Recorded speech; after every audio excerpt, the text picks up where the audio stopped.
एक छोटी सी कहानी जो आपके इंग्लिश लिखने, बोलने, समझने और सोचने में लाएगी आसानी। Hi, I'm Vinit Nahar and you are watching Nahar English platform where you learn natural English through one powerful Hindi to English story. Let's get started. कविता एक बहुत ही मेहनती लड़की थी। वो हमेशा अपनी पढ़ाई के साथ साथ घर के कामों में भी मदद करती थी। एक दिन उसकी माँ बहुत ही बीमार पड़ गई। कविता ने अपनी माँ की जगह ले ली। उसने पूरे घर की जिम्मेदारी संभाल ली। हालांकि यह आसान नहीं था, लेकिन उसने कभी शिकायत नहीं की। मुश्किलों का सामना करते हुए वह मजबूती से खड़ी रही। उसकी लगन और मेहनत ने सबका दिल जीत लिया। कोई आश्चर्य नहीं, अब मोहल्ले में सब उसे एक मिसाल मानते हैं। आइए अब इसे लाइन बाय लाइन हम हिंदी टू इंग्लिश ट्रांसलेट करते हैं। तो पहला सेंटेंस है, कविता एक बहुत ही मेहनती लड़की थी। Kavita was a very hard working girl. Hard working यहाँ मेहनती के लिए यूज हुआ है। नेक्स्ट सेंटेंस, वो हमेशा अपनी पढ़ाई के साथ साथ घर के कामों में भी मदद करती थी। तो वो कामों में मदद करती थी, वह हमेशा मदद करती थी। पहले हम इसको ट्रांसलेट करेंगे। She always help with house hold chose. House hold chose का मतलब होता है कि घर के छोटे मोटे काम। She always help with house hold chose. She always help with, वह हमेशा मदद करती थी। किस में मदद करती थी? घर के कामों में। तो विद के साथ यहाँ बताया है, विद यानी मे के सेंस में यूज हुआ, या इन यूज नहीं होगा, इस बात का आप खास ध्यान रखें। She always help with house hold chose along with her studies, यानी स्टडीज के साथ साथ। अलोंग विद यानी के साथ साथ। नेक्स्ट सेंटेंस, एक दिन उसकी माँ बहुत बीमार पड़ गई। One day her mother fell very ill. Fell ill यहाँ पास्ट फॉर्म यूज हुई है फॉल इल की। तो one day her mother fell very ill. Kavita ने अपनी माँ की जगह ले ली। उसने पूरे घर की जिम्मेदारी संभाल ली। यहाँ पर एक हम इडियम का यूज करेंगे, स्टेप इनटू समवन शूज, यानी किसी की जिम्मेदारी ले लेना।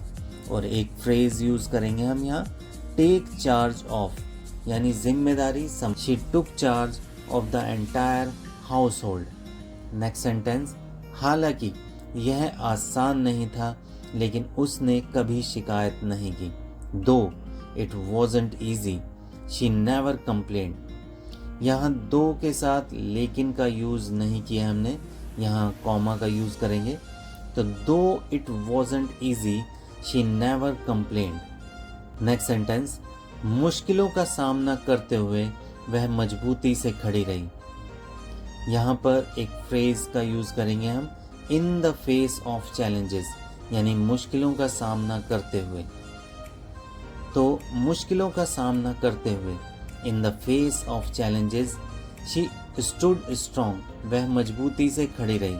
मजबूती से के लिए आप स्ट्रांगली का भी यूज कर सकते हैं, यहाँ हमने स्टूड स्ट्रॉन्ग का यूज किया है। नेक्स्ट सेंटेंस, उसकी लगन और मेहनत ने सबका दिल जीत लिया।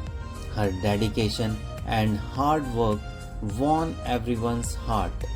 नेक्स्ट, कोई आश्चर्य नहीं, अब मोहल्ले में सब उसे एक मिसाल मानते हैं। No wonder now everyone in the neighbourhood sees her as an inspiration। sees her as an inspiration का मतलब है एक मिसाल मानते हैं, यानी मिसाल के तौर पर देखते हैं। तो आइए एक बार कंप्लीट इसे देख लेते हैं। कोई आश्चर्य नहीं, नो वंडर, अब मोहल्ले में सब उसे मिसाल मानते हैं। Now everyone in the neighbourhood sees her as an inspiration. तो एक बार हम इसका रिकैप देख लेते हैं, जो हमने आज वर्ड्स और इडियम या फ्रेजेस सीखे हैं। स्टेप इनटू समवन्स शूज यानी किसी की जिम्मेदारी लेना, टेक चार्ज ऑफ यानी जिम्मेदारी संभालना, in the face of challenges यानी मुश्किलों का सामना करते हुए, वॉन एवरीवन्स हार्ट यानी सबका दिल जीत लिया, नो वंडर यानी कोई आश्चर्य नहीं।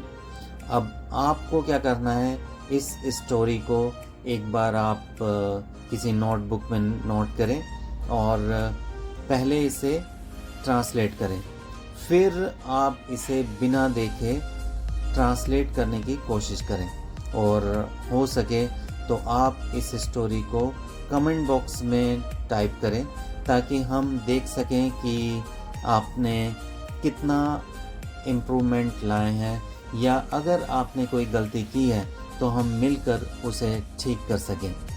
तो आज के लिए इतना ही, बाय, शब्बा खैर, और प्लीज़ मेरे चैनल को लाइक करें, सब्सक्राइब करें और जिन्हें भी इस तरह की ट्रांसलेशन में प्रॉब्लम आती है उन तक मेरी वीडियोस को पहुंचाएं।